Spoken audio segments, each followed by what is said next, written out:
The Galactic Tribunal's chamber stretched impossibly vast, its crystalline walls pulsing with the bioluminescent patterns of 1,000 conquered worlds. Ambassador Kethvar of the Hegemony sat upon his obsidian throne, his 4 eyes gleaming with anticipation as the human delegate was escorted into the center of the circular chamber. The human was unremarkable by galactic standards, small, bipedal, with pale skin and dark hair. She wore simple clothing, carried no weapons, bore no ceremonial marks of status. The assembled representatives from across the galaxy, the insectoid Zixthera, the gaseous ethereal collective, the cybernetic Nexus Union, all regarded her with a mixture of curiosity and contempt. "State your designation," Kethavar's voice boomed, translated instantly into the human's primitive language. "Dr. Elena Vasquez, representing Earth and humanity," she replied, her voice steady despite standing before beings who could atomize her world with a thought. "You know why you are here," Kethvar continued, leaning forward.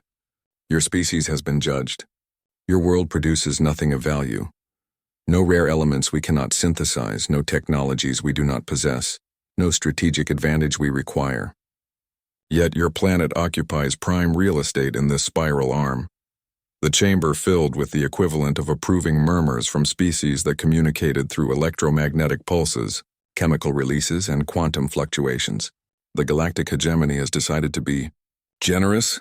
Kethvar's mandibles clicked in what passed for a smile among his kind. "Rather than simply claiming your world and relocating your species to the labor colonies of Proxima 7, we offer you a choice. Present us with tribute, something of such extraordinary value that it justifies your continued existence on Earth. You have 1 standard galactic hour." Elena nodded once, then did something that surprised every being in the chamber. She smiled. "I accept your terms. But I ask for 1 modification to your offer." The chamber erupted in sounds, colors, and energy patterns that roughly translated to derisive laughter across a dozen species.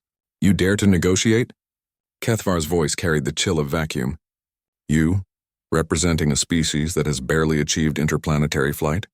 I offer you tribute," Elena said, her voice carrying clearly through the vast space. "But not what you expect. I offer you a story." The laughter stopped. Silence fell like a curtain. "A story?" The word seemed to taste bitter in Kethvar's universal translator. "The greatest treasure my species possesses. Our stories. Our capacity to create meaning from suffering, to find hope in darkness, to imagine better worlds." "Biological waste," spat Zarkthan of the Nexus Union, his cybernetic implants glowing red with disdain. "Primitive neural patterns. We have cataloged thousands of species, myths, and legends. Fiction serves no function." Elena walked to the center of the chamber, her footsteps echoing in the silence.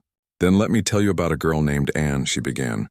And she told them about Anne Frank, a human child who lived in hiding during one of Earth's darkest periods when her people were being systematically murdered.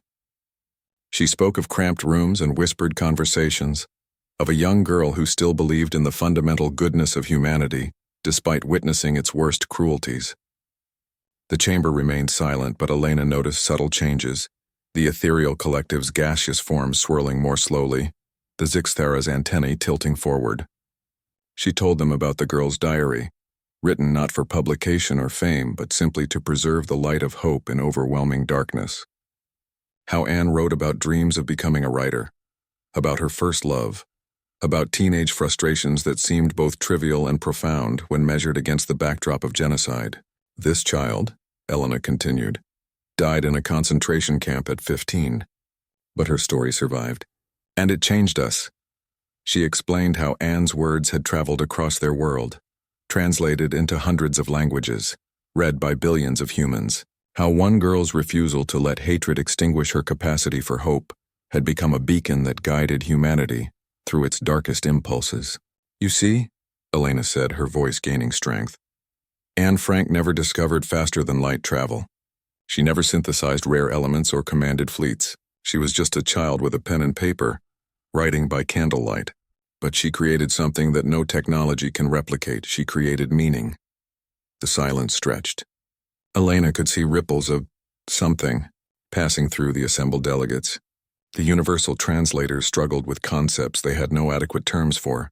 Through her story, humans learned to see themselves in the other. We learned that the arbitrary categories we create, race, religion, nationality, are less real than our shared capacity for joy, fear, love, and hope.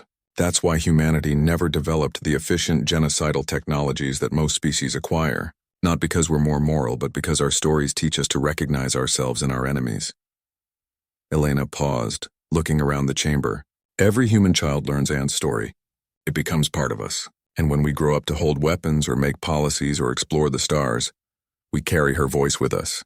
Despite everything, I believe that people are really good at heart.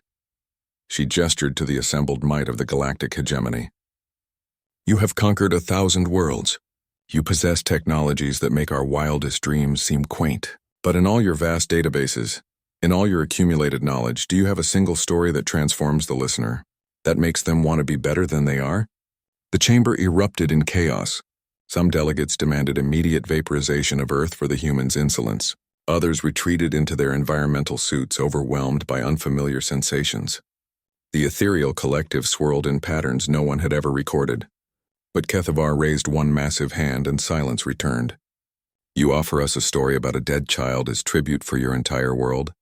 I offer you the most powerful force in the universe, Elena replied. The ability to change minds not through conquest but through connection. To create loyalty not through fear but through inspiration. Imagine fleets that serve not because they must but because they believe. Populations that contribute not because they're enslaved, but because they're invested in a shared vision. She took a breath. Anne Frank died believing in the goodness of humanity.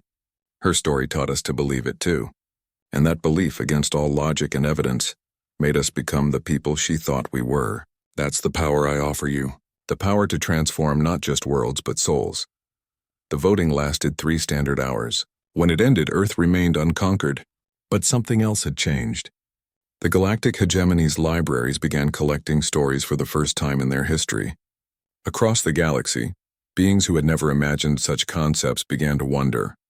What if there were better ways to resolve conflicts than annihilation?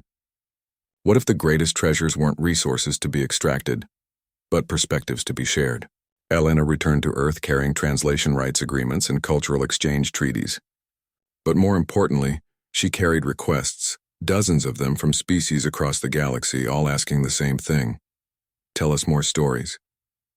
The human had offered only a story, and the galaxy had learned to weep. Not from sorrow, but from the recognition of beauty they had never known they were missing.